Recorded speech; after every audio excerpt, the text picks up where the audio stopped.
Hi, Lucky, and hi, Dina. How are you? Good. Wonderful. How are you? I'm I'm just thrilled and excited that we get to record another episode of AyAyAyAi. I like that. We're still sticking with that. Yeah. We're still sticking with that AyAyAyAi podcast, which means we have fun here. We talk about hmm AI, the fun perspective. Sometimes Star Trek, sometimes serious, but most of the time about Star Trek. Because Star Trek has a lot of AI component. If nobody's watching Star Trek. Yeah. We want to talk about AI in a way that is fun and we are able to break down the AI components very easily. Not only just the concern, but the future good possibilities that comes out of it. Just so many perspectives, and we want to have different perspectives come through every episode from individuals that are not necessarily working with AI, but has something to bring to that AI discussion, AI topic, right? So thank you, Dina, for being our guest today. It's a pleasure to have you here. Really glad to be here. Thank you for having me. Yes, Dina, we we've been having this podcast discussions uh, a lot about AI, but we don't generally start off with AI. So we kind of, uh, speak about the AI experience that we have, right? As in, we talk about movies that we like about AI or AI related experience that we have. hmm Lucky has a continuous challenge for me to watch that movie that I still have to I still have hmm to catch up on. Yeah. He's never How seen about Weird you? Have you seen Science. it? Weird Science. Only parts of it, and I know the song. So I've been told that I look like one of the people on Weird Science. But I need to sit down and watch the movie. Maybe like we should do a virtual movie watch since you're in Dallas and I'm in the Northeast. hmm Let's Yeah, do if it. somebody's watching it with me, let's do it, right? Yeah. Virtual movie watch. It allows you to, right? I think the computers are allowing you these hmm days to actually share a movie and watch it together. That's Yep. amazing. I've done it. Absolutely. Really? Yes. Yeah. I've thought about that, having like during COVID, having football watching parties, Right. and I couldn't get anyone to agree. Not one person. All my friends, they thought, "What the hell's wrong with you? You can watch it at home. I don't need you in the side coming out the side of my speaker."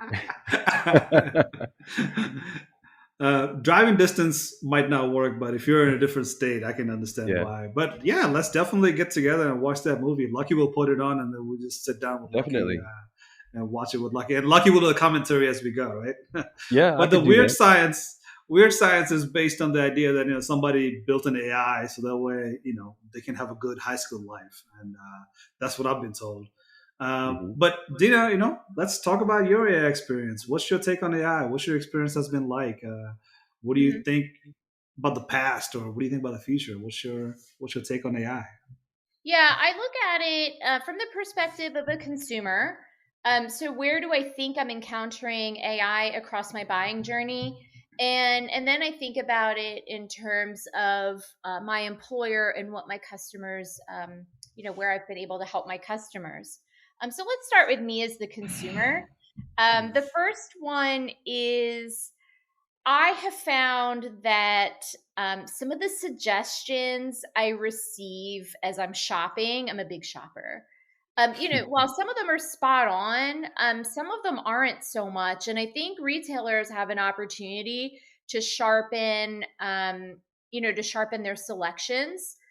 That one's really important. And that's in terms of if I'm picking out a top um, I may want a bottom, but I want something that goes with it where it's in my size, right?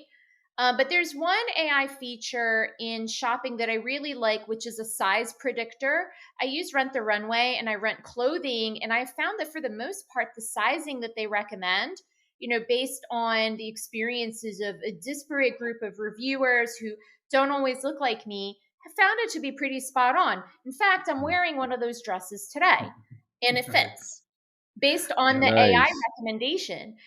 Because in the case of women's clothing and sizing, things vary within the designer and across designers. But I'm very happy to report that the dress is totally wearable, and it was very good for when I interviewed people today. So yes, that's from the consumer side. Now, from the perspective of my customers, I think what I'm seeing, and I won't name them because this isn't about a business pitch, but what I'm seeing is the more I'm able to make the problem very granular, the easier it is for my customers to work with us to build models which they can test. I'm finding we have to keep the problem statement very, very, very small. It's one of those areas where I struggle because I'm a big picture thinker, and I have to pull in people to help me go very small. Right. Wow. Yeah. And this problem statements, this use case, right? Smaller they are, more boring they are. And boring they are, better off they are, because that's how you prove how AI could be effective, not only in that single use case, but how do you build other use cases off of that boring AI? Right. Right. So And yeah. when you zoom into it, it gets more boring, but it becomes that much more simpler to do other use cases over time because of one successful use case that you've found. Yeah, absolutely. So, with one of the examples, it's and this is one I worked on a couple years ago, and it's very boring but super important. It was Right. for my customers to be able to map the invoices they were paying out to the appropriate cost centers internally.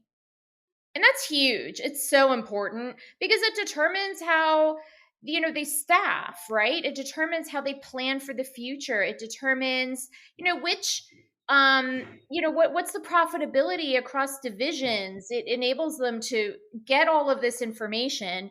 And we found that a lot of companies, they pay an external company to do all of these invoice reconciliations. And so it seems boring, but when they're able to do it and go live with it, they'll be able to save money. They won't have to pay the third party outsourcer and potentially reduce manual error. Because let's face it, I don't know about you, but sometimes I make mistakes. But a well trained AI model, we would think, would reduce a lot of those mistakes and minimize the manual intervention. Now, we can't get rid of it totally, but it's something where you say, yawn, I'm so bored. But for a company, it's really important. Because that 1 0 makes it 30 million or 300,000, right? Right. So that's a Right. huge pain that you avoid by having a good continuity of operation and without any of this vulnerability that can disrupt the process. Right. Right. And not to mention, done well, you save time. And if you look at some 5 year or 10 year of a life cycle of anything, any company, any life cycle of a project, it's all about time. If Yep. you're not spending time on things that are wasted time, you are doing that much more in production and productivity, right? So I think one of the points that I was thinking about as you're speaking about capturing that boring part of the business process and saying in vacuum we can put in this RPA or AI, however you want to label it, and have that RPA do work so that way we have minimal interventions, right? um, to go a little bit deeper, just we keep talking about boring AI, which is it's important to say that boring AI because when people think of AI, they think it's the shiny things on top of the mountains, or it's like the movie where Will Smith is slapping the robots around, or bad movies like Arnold Schwarzenegger and Skynet and Terminator 2. Uh, I'm actually looking so forward to that. I'm turning red. I don't know why. Why am I blushing? we know what happened with Will Smith. So I would say that it's the boring AI. It's what's effective and useful for not just today, but even in the future. Because if you're not building off of that original AI use case, that it's effective, that is working. So what do I mean by the boring AI? Like, if you see an image, it makes you happy because that image is something that you can recognize. But do you go into a pixel inside of the image and say, oh, this pixel is the best part of the image, right? Like, that's where AI starts. AI looks at a single pixel and works that pixel into the total combination of all the pixel, and then it figures out what an image is looking at, right? What that image is. So if it's Yeah. Mona Lisa, it doesn't know Mona Lisa. It just knows a single pixel inside of the Mona Lisa's picture and studies that over and over with all the other pixels combined, and then figures out, oh yeah, it's a Mona Lisa, right? For him and I, we see the picture. We don't start with a pixel. So No. a boring pixel that is boring AI, we don't have to go through that. We don't have to go through that boring process. We see Mona Lisa, we see Mona Lisa. If we know Mona Lisa, we know Mona Lisa. If we don't know Mona Lisa, who cares, right? Yeah. Move on. But for an AI to learn that Mona Lisa, it has to go through that boring steps of, okay, figure out what a pixel is first. What does a pixel entail? Pixel entails a white and black color. Okay, if it has a white and black color, assign it these numbers, and assign it these numbers if it has colors in it. Now you Right. separate out. So you see that process that the AI has to go through in order to understand Mona Lisa, the total picture, the total image. That's what I keep saying boring AI for, because if you find a use case where you can find true positive, false positive, and false negative, you have a quadrant that you can work off of and say, well, it's successful that we can actually run through each of these steps inside of the business process and say we will have be successful because our data are actually structured well enough for our AI to find these little details about what's positive, true positive, what's false negative, right? Yes. And off of that, you build up a total operation like Tesla, BlackRock hedge fund, or Amazon, or Facebook, right? Yeah. You have all sorts of possibility, but you have to start, and you have to start early, and you have to start with the plan that you're going to do this for the next 5 or 10 years. I just want to put that out there because the boring AI is like, well, why are you calling it boring AI? I'm like, yeah, gotta call it boring AI because it is that boring. Trust me. Yeah, and I want to make a comment. So, no disrespect to RPA solutions. In fact, we partner with some, and they definitely have a time and place. But with the customer scenario that I shared with you, they did try using RPA. But as you know, the issue is, especially with cloud solutions, which are updated at on a very frequent basis, you have to update all the screen scraping with the RPA, and because of that, it's a constant moving target. And it's why my customer decided that for the invoice matching use case, RPA was not appropriate. It's very good for other tasks, but it goes back to because RPA, you're looking at the bigger picture, right? So what does this screen look like? And it just doesn't capture things down at that granular level, such that if there is a slight shift, you're not redoing everything. Yes, true. Lucky. Well, how's this so far? Well, yeah, no, I'm curious. Well, yeah, this is kind of lends back to my ideas of what AI is in this infancy now, and what we're trying to develop. Like it seems like we're in the building the foundation for AIs to the future. And it just like I said, it reminds me of back in the old days where things were more disconnected and everybody, like when they had bulletin board systems when the internet started, it was more spread out, everyone's doing their own thing, and at some point all that came together. And that's what I know I mentioned it before, but I think right now all AI is just trying to discover what AI can be, right. And where it fits. And at some point I see AI growing to a disconnected, singular purpose or singular solution type scenario where AI starts to get a little bit more cognitive. And I think I don't want to go there yet, but that's the fun stuff that people want to talk about. When does the switch flip where AI becomes just the simple boring task, or fills in a gap process, or fixes or increases somebody's portfolio, or how they manage costs in a business, and it changes to Elon Musk being scared of AI. When does it convert?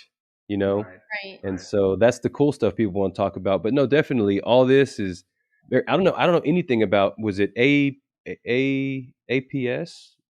I'm sorry, the acronym you use other than RP RPA. Yes, RPA. RPA. RPA. Oh, Yeah.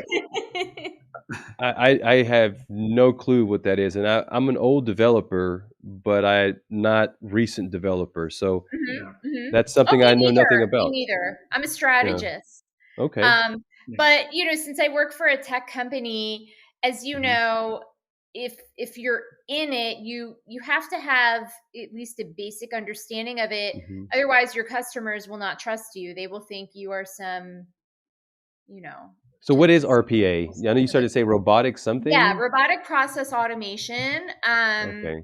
And two very popular companies, one of whom I have some stock, is one is UiPath, and then the other is Blue Prism, right? Why do I keep forgetting?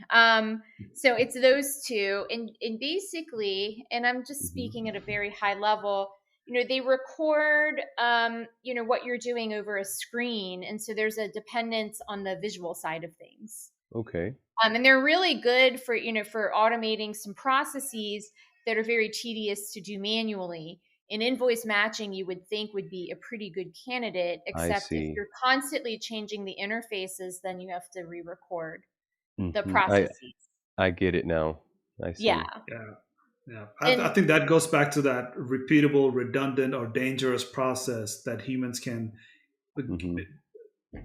divert their attention to something else if they weren't doing something repeatable, redundant, or dangerous, and opens up human capital to another level. Yes, absolutely. And, the other thing about it is a process like this that's typically outsourced doesn't result in, layoffs or job reclassifications, right? Because that function's already outsourced somewhere else. And what you're doing is you're bringing it back in house, but making it more strategic, which is really attractive to customers. In this day and age, we have enough going on with the Great Resignation as it is, without making people fear for their jobs at the same time.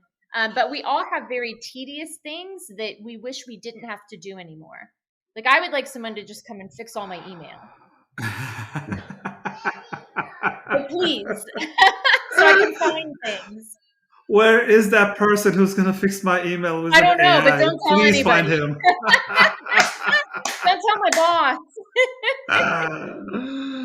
I need to find that person. I think just to hit on Lucky's point about Elon Musk and Elon Musk having that fear or that skepticism, right? Look, he's not AI adverse. He's an AI ally.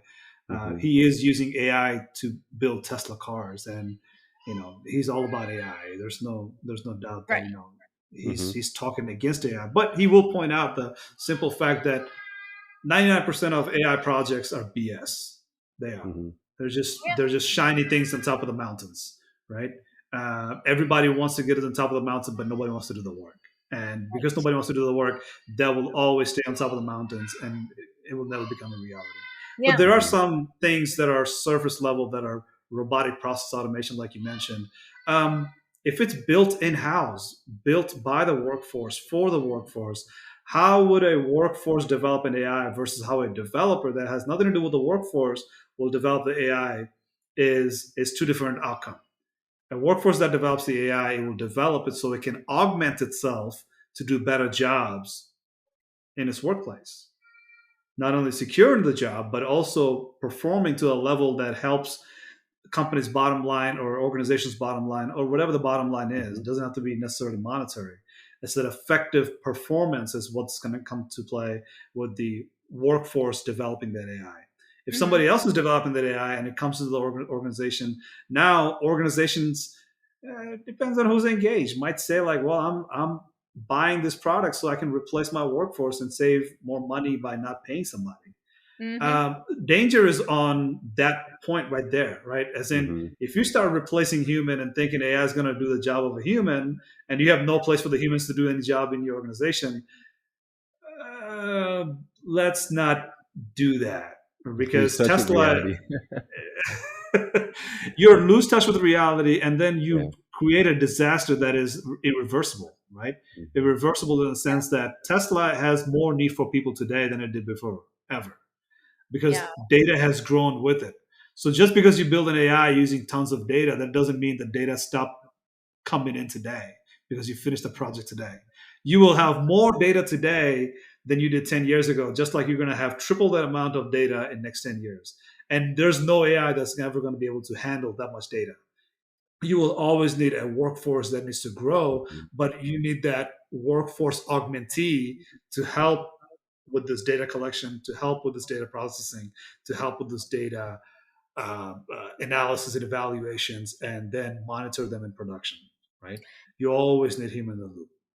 Do you have a perspective on, whether or not these solutions that are built by the workforce for the workforce run the risk of the perpetuating biases, and Mhm. what is the role that a third party could play in the development of some of these use cases? Yeah, third party development is the way to go. Now, third party development, when I say third party development, I mean you are the first person involved in developing that AI. So you Uh-huh. design it yourself for yourself. And Hmm. the second component of that is to say, how do I uh, find feedbacks and understanding from perspective Mhm. of outside the organization, not developers. These are not developers. These are somebody to come in and talk to me about my design that I'm ready to develop. But before I develop, I engage with a second party to say, could you come in and talk to me about biases that you might see that my organization folks might not be able to see? So to capture that, the third component will be say, now that you're ready with design, you're able to develop. And I don't really want to spend money on developing within my organization. So I'll bring the third party developers to develop it for me. So, yes, the third party developer works fine as long as you have one and two connected, which is that you develop AI organically for your organization by your organization. Because if you let somebody say, I have an idea and I'll just have a third party develop it for me and have them implement it and I'll just use it, it's going to go the same route of software where software gets built and installed, but nobody ever uses it because nobody cares to use it Right. because they weren't really involved in the process of designing it. Exactly. Um, So it's not valuable to them. so Yeah. to an AI perspective, that software experience that we've had for so long, which AI adds another complexity to that, is because what I said earlier, that 10 years from now, you're going to have triple the amount of data. And how do you handle that data will require human intervention, not so much of an AI intervention. Um, Human in the loop is Alan Turing term from London. The Alan Turing Institution forces this topic on all the AI engagement to talk about human in the loop, right? You don't focus on designing an AI that takes the human out of the loop. Rather, bringing more human into the loop so that way it's an AI that is based on human needs and human interaction. So human centric Mhm. design is for software, but if you talk about human in the loop, it takes a whole nother meaning when it comes to AI, right? The human in the loop is to say, like, even if you have an AI implementation, an AI that's in production doing great jobs, and you're monitoring and triggering it appropriate, timely, in timely fashion, and but you lost a subject matter expert over time, that's not good because the subject matter expert that built it, you need to grow that subject matter expertise, uh, uh, the collection of the subject matter expertise even bigger, right? You have to expand that type of subject matter expertise for your AI because a software can go from time to time and you fix it up every 5 years, 2 years, or however many months, but an AI grows exponentially Yeah. because he built it for to grow exponentially. So as it grows exponentially, if you lose the subject matter expertise, you lose the core knowledge that you had that this AI now could, Mhm. be dry of data, like it has no new data, so it starts degrading over time. And it starts degrading, that means, you're losing all the potentials that you had for a 10-year life cycle, right? Mhm. So human in the loop is very important. So when I say workforce, I could say human in the loop, but at the same time, it it's it's much better to have your workforce that is like, interested in your organizational AI, is committed to your organizational AI, rather than all sorts of AI everywhere else, right? So what do I mean by that? Those third-party developers, they're interested in all sorts of AI. They're not Yeah. interested in your AI specifically. So you have to have that human in the loop, the subject matter experts involved in order to grow that AI over time and maintain that AI over time. Because AI doesn't work in the same capabilities like a software or coding and programming does after it's been productionalized. Yeah, I agree. I'm sorry, go ahead. No, go ahead. It makes a lot of sense to me. Yeah, no, I agree to an extent. I mean, I agree with everything you said. Everything sounds like it jives, like it would work. And I misunderstood initially because I thought, okay, you always want to go with just a third party only, and I agree because typically you have people like to build what they know and what they're comfortable with. And if all they know is the processes that drive them every day, then they're going to rebuild that same application or that same process, but it's just in a different way. So a Mhm. third party does come help give the perspective that would drive it outside of the box. But I think, like you said, you hit it when you started out and you hit it right on the nose. You need to keep that subject matter expert or those human touch points, the people that build the requirements, um, that know how that AI, why it was built, around those SMEs. But yeah, for the most part, I agree. I don't think anyone really has developers that can come in and support an AI without building something that's just different, not so much different, but outside of the box. And I agree. There's a lot that can be benefit from somebody coming from the outside. Now, I've seen where that's different though. When you're in the office and you get that guy from the outside, and you're like, this guy doesn't know anything about what we do, and we want him to Yes. build something for us, Yes. And so it's that perspective. But you think, okay, how can I help him? Because I know that I want things to be successful, but at the end of the day, not everyone's like that. No. And they're going to think, okay, I don't want to change. AI is going to change everything. So to go back to the first part of what you Hmm. said, that people have to work with something they've been working with for so long and it works for them, and to come think about it from outside the box, right? Hmm. So that is a far more difficult proposition to get them out of their life cycle, as in the day-to-day life cycle that they go through, and to Exactly. say like, let's do things outside the box. From now on, we're going to work 4 hours a day instead of 8 hours a day.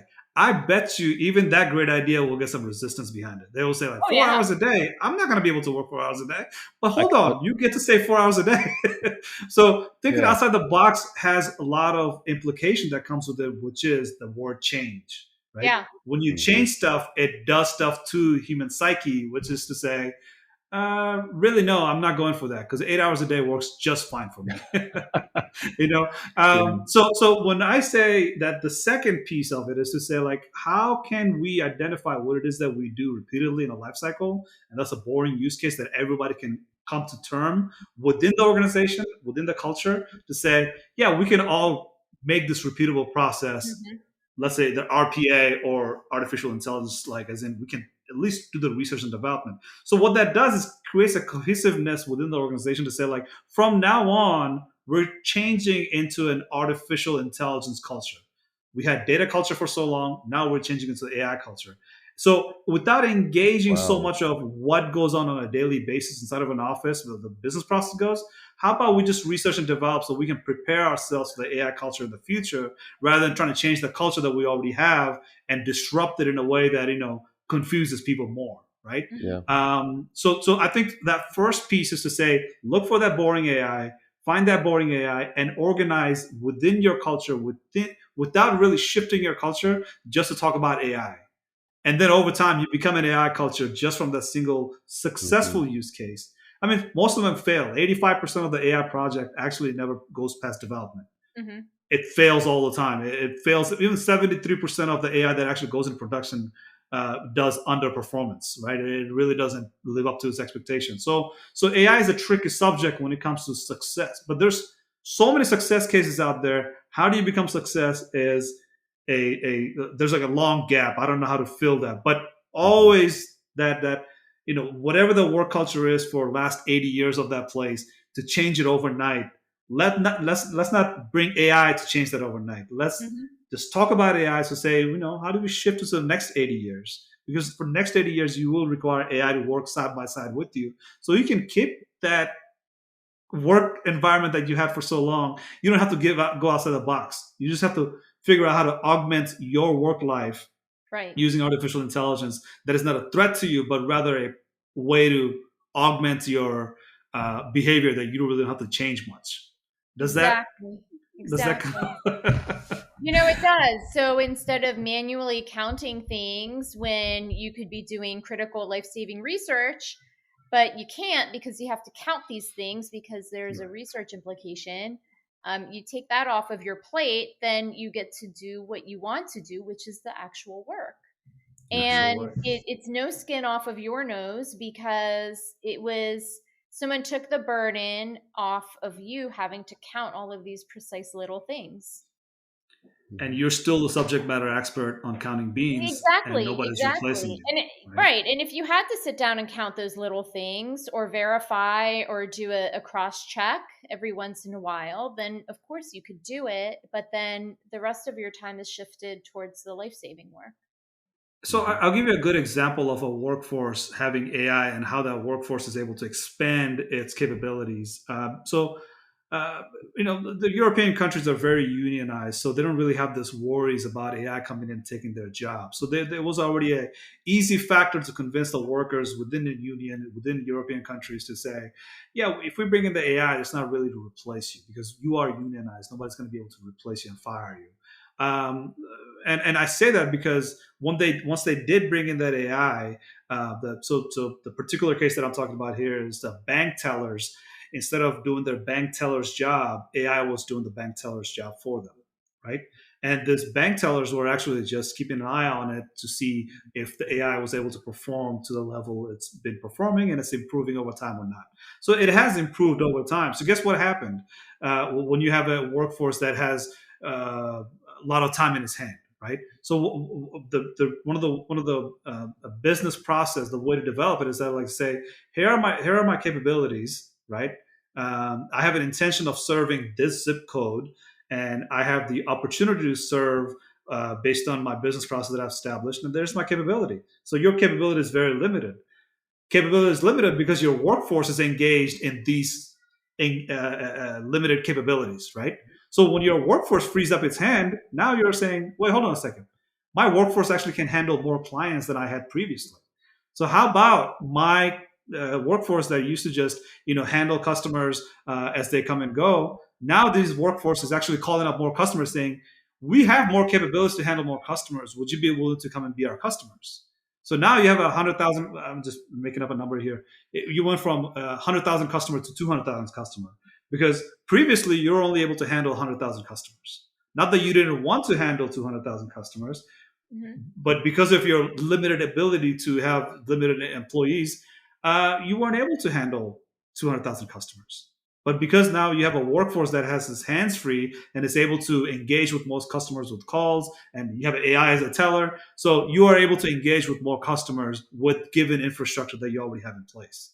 So your intent has grown, your capability has grown, and your opportunity has grown as well, right? So it's a matter of augmenting that workforce so that your workforce can do more. And the reason that's important in this scenario with great resignations that we're talking about is that no matter how many people that we don't have today, we're not going to have more people in the future, right? We're actually shrinking our workforce, not because we're frustrated with our job or whatever. Baby boomers are retiring, so they're not working anymore. The next generation that is coming, that's not really engaging in a redundant, mundane job. They want to do something meaningful and purposeful. So the shift in that kind of lack of workers is going to have to be addressed, and we have to do more with little. Right, our capability have to grow with people that we might not even have, and have them be engaged in something meaningful. Like, let's say for that bank example, they're calling up customers and trying to engage them to say, this is a tough decision to make, but can I help you with that decisions to become a customer in this bank that you never banked with before? Yeah. Right? Yeah, it's very true. There are certain jobs which are just not as appealing anymore. That's right. Yeah. Yeah, I tried to get my son into the same field as us, geeks, and it sounded good. It felt great, and he started, and then it just the generation now just doesn't have that hunger to be. And what's that old saying? I forgot how it goes. Was it bad times breed strong men? Strong men breed um, weak. Is it not weak, but not? How's it go? Where basically what you notice, and it happens all through time, is you'll have tough times will bring strong men, and then they'll bring good times, and good times breeds weak men, and then that'll bring bad times, and then it just cycles around and around. Well, I think that's where we're at now. We've worked so hard to develop this monster now that is a monster of convenience, and it makes everything so easy that the next version, or the kids now, they just have it too easy, and now it's they're weak, and we need bad times to make strong men again, or to really kind of bring out the innovation. And I know that sounds maybe a little off, but I think there's a lot of truth in that, because I've seen it in my son, and and at the same time I have daughters that are just driven. They go to college, they're doing everything they should be doing, but there's I've noticed that even the kids that are driven are still lost right now, and that's just the sign of the times. Yeah, yeah. If I can add to that, look, all generations had it good, and all generations had it bad. And by that I mean it's Mhm. based on your experience, right? When I was in the Air Force, first got in 2004, everybody that saw me, they said, "You guys in the Air Force have it so easy now. It used to be really tough." And then 2022, I talked to an Air Force guy that just got in the other day. I was like, "Oh my God, you would not believe what we had to endure." Right? It's so true, we isn't it? we were so tough. Like this is the equivalent of, look, I was more poor than you were, Oh, right? yeah, yeah, yeah. That's a community of language that we have.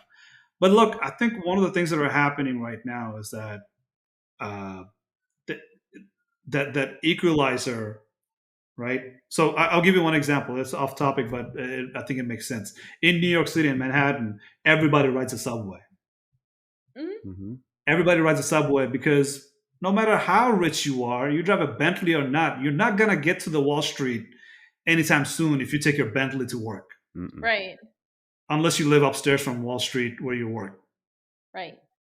So a train, as a subway, is an equalizer, sort of like an iPhone. That you don't have to have an iPhone, but as long as you can communicate, you have an equalizer that equalizes all things. The potential for you to reach out to somebody over a phone equalizes the whole society, right? So a Manhattan subway equalizes the whole Manhattan, no matter how rich you are. Rich, poor, everybody in the Mhm. middle, weak or strong, whoever you are, you can ride the subway and get to wherever you need to go. It's up to you to persuade yourself to get what it is that you need in life, right? So AI is one of those equalizer, because if you think about data collection has two components. It's a software and a hardware.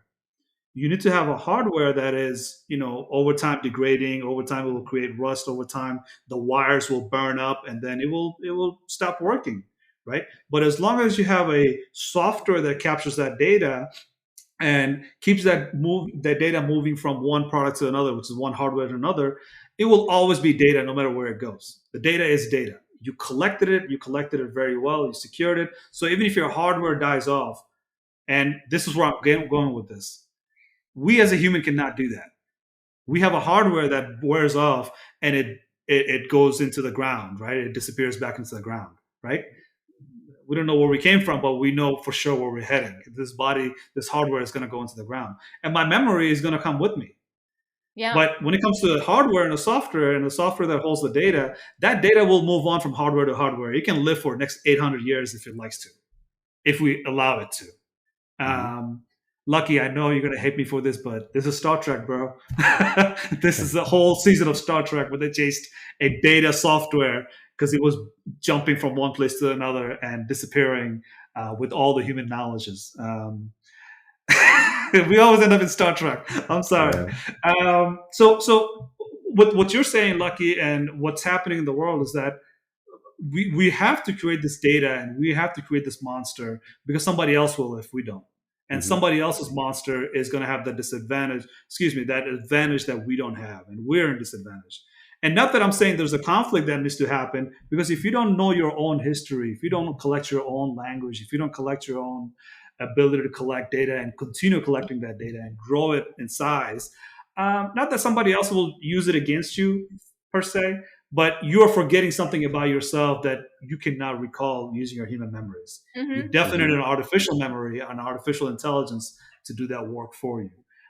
So I think artificial intelligence will equalize so many topics that we are suffering with today, especially with energy and water crisis. I will not go into that, I promise you, but if we have to, we will some other time.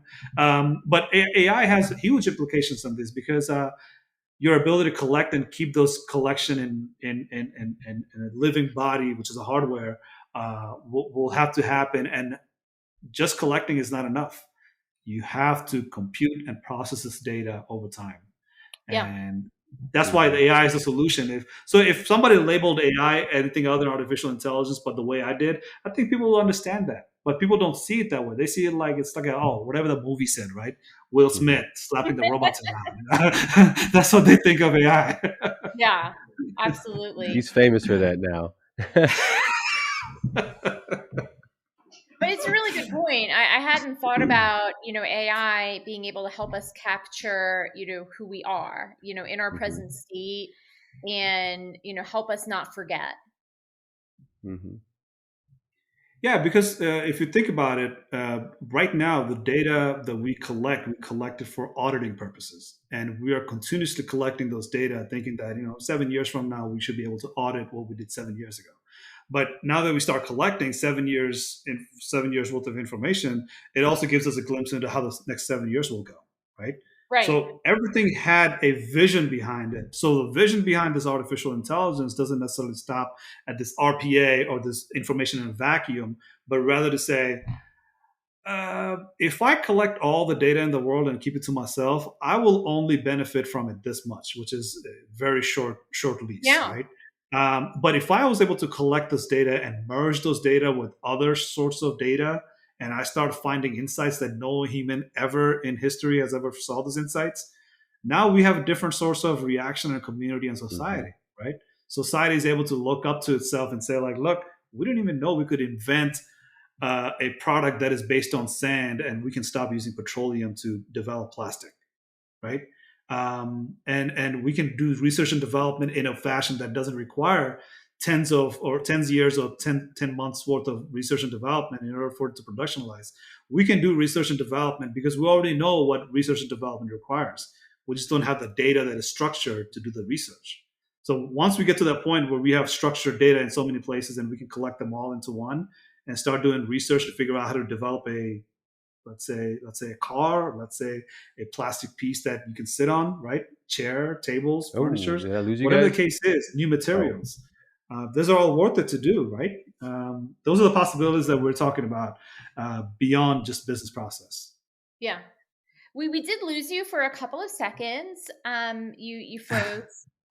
Sorry so we about missed that. the first part of that sentence. No, it's quite all right. But I think I got the gist of it. Yeah, for sure. That was just like a second and a half, maybe. Yeah. a third of a second. Split second. Technology. Maybe failing hardware. I don't know. You sounded kind of like Max Headroom for a second there. It was great. It was really good. I thought, oh, wow, okay. So we were talking about failing hardware, and here we go. The hardware's failing. Failing. There you go. Timing. Yeah. That was a great production. As long as it recorded on my side of audio, which I think it did, when we actually put this audios together, I think it will come out great. So you're not gonna hear me. Oh no, for sure. Oh wait, are Are we at the informal part now, or do I need to put my serious face? No, back on? the serious, informal, it's all part of the game. So That's all part of the game. We'd like to be serious, but Yeah. life is not always serious. You got to Oh enjoy my it. God, I was serious all day. Oh, goodness. You Here, know, let me pick my life, nose a little bit, right? and then there we go.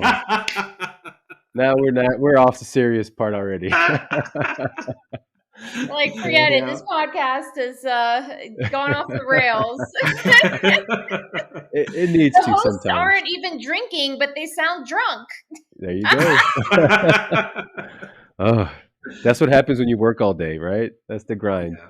Yeah. Oh, I know. But- And work, has not always been the same. So the type of work that we do today requires more drinking than before.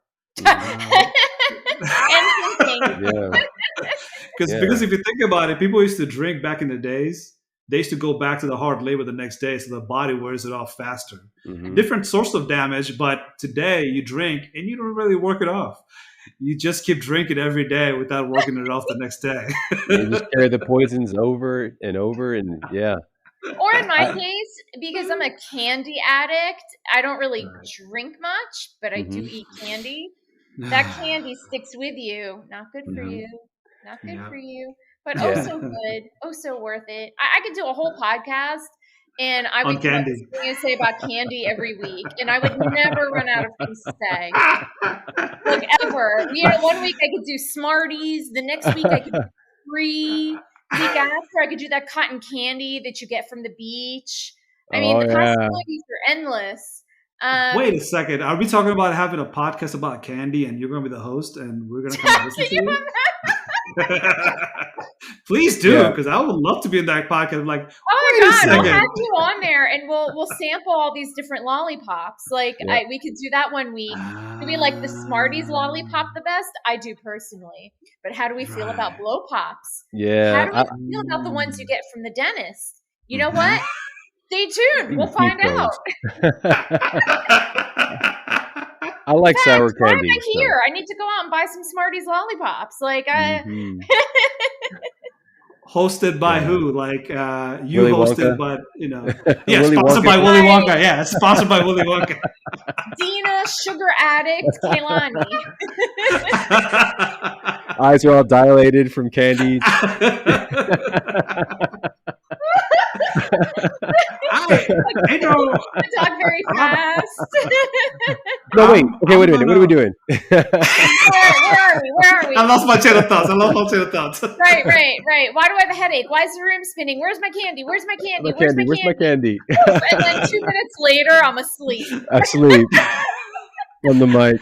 It's a 2-minute podcast that's everybody's favorite in years to come. Well, you lose people's attention after 2 to 3 to 5 minutes, so That's 2 minutes right. is perfect. That's Yeah, me collapsing 2 minutes into it would be fine. Yep. Boy, oh boy. Who needs Gary? No.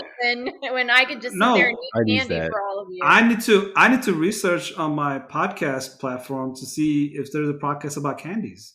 Mm-hmm. Why not? Well, I guarantee you it would not be as fun as mine. I mean, seriously. Or I could do YouTube videos. Like, I could do both. Yeah. Yep. Oh my goodness. I could do I agree. YouTube video of my candy podcast. And that way, the people who want to consume it just in an audio fashion can do that. And then everyone else who wants to watch me physically enjoy myself as I'm unwrapping and eating Smarties lollipops. Yeah. Oh man. You're going to the ASMR videos about candy eating with the rappers all holding to the mic like. My dogs would start barking if they heard stuff like that. It sounds like they're getting fed. Daddy's ready to feed us. Matter of fact, it's getting close to that time. Yeah. I've got to start feeding puppies. Well, Wonderful. It's always a pleasure. Always a pleasure. We are not drunk, but we're about to go have some candy for ourselves. Yeah, I need think some sugar. Tonight, the big Smarties. I have little Smarties, medium Smarties, and the giant Smarties. And today, I'm going to have giant Smarties. You're talking about the big ones that are like this big and kind of chewy? Oh, man, I'll tell you, I don't like drinking either. I'll drink a shot of whiskey and then I'll chase it with about 3 glasses of chocolate milk. Come on over. I'll give you some Smarties Yeah, instead. yeah. I'm not. But yeah, candy. Is I'm that the an same. Irish Bailey kind of drink? Yeah, yeah. It's what it turns. It's what it probably feels in my stomach like. But at some point, I give up on whiskey. I love whiskey, but I'd rather, like you, I'd rather have a bunch of candy. I'm serious. Yeah. I am with you on that. 99 times out of 100, I guarantee I would go candy. Yeah. Not. It's the right move. It's the Mhm. right move. I'm sure it'll My, kill me, but it's the Yeah. right move. my kids are gonna be sad that they're gonna see me eating candies. I'm not sharing with them. Like, yep, that's what I'm gonna do today. Back away. Back away. Back away. It's not your moment right now. Not My your moment. moment. My moment. Eat it slow with a lot of satisfaction. Yes. So Dina and Lucky, I know we gotta go get some sugar and get some Yeah. sugar in our system and not talk about AI for the rest of the day because we did plenty of those. Maybe for the whole week. Who knows? I'm gonna quit on AI for this whole week. But a lot of good possibilities, but only good possibilities that I can think of is that we get to sit down and talk to each other. We get to talk to Dina and we get to talk to Lucky. And that's my privilege. That's my privilege that every Wednesday we meet for this podcast and we talk about random things, but AI specifically. But Yeah. thank you all so much for your time, and I really appreciate it. And I would love to hear your departing comments before we go. Dina, after you. Yes, I'll go ahead. Talking to you still brings home the point that a lot of specificity around what we're trying to accomplish within AI remains the best way to go. And it was good to hear all of these different perspectives, thinking about bias reduction, thinking about making sure that this model grows with us and it's scalable for the future. When you start small, you're able to shape and define that. So I'm really grateful to you for the time and education. You're welcome. Yeah, and I'll keep mine short. I learned a lot today. It's a good to walk away from something feeling like I learned something. It's hard to find those moments, and when you do, you appreciate them. So, thank you for today. Thank you guys so much. We'll see you guys soon. Take care. Thank Bye-bye. you. All right. Bye.